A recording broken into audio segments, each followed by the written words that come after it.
Sepse algoritmi i ka dhënë atij diçka që dikur fitoi vetëm me vite pune. Dukjen. Vendosjen e vetes në vëmendjen e të tjerëve. Dhe vendosjen e vetes në vëmendjen e të tjerëve jo me hir, po me pahir.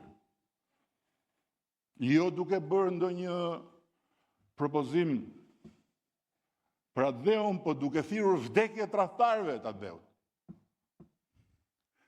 Dhe në kohën tonë, kjo dukje ngatrohet çdo ditë më shumë me autoritetin. Dhe kjo është një tragjedi e vogël e qytetërimit tonë. Autoriteti nuk është më ai që e shohin më shumë njerëz.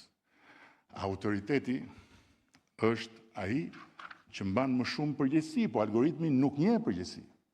Ai njeh vetëm vëmendje. Ai nuk pyet kush ka ndërtuar, po pyet kush e ndaloi gishtin mbi ekran. Kur ky budallëk u shfaq, dhe pastaj ti nuk je më i pavarur, ti kujton se je i pavarur. Je i pavarur në raport me ata që kërcënon, se nuk kanë çfarë të bëjnë, po ndërkohë ti je thjesht një sklav i algoritmit që duke të shtuar vëmendjen, të nxit që ti bëhesh më kërcënues.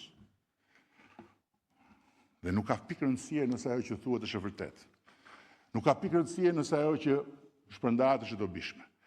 Lëre më pastaj të ketë ndonjë rëndësi a është e drejtë apo është e padrejtë. Mjafton të jetë e fortë. Mjafton të jetë tronditse. Mjafton të jetë zemruese. Mjafton të jetë skandaloze.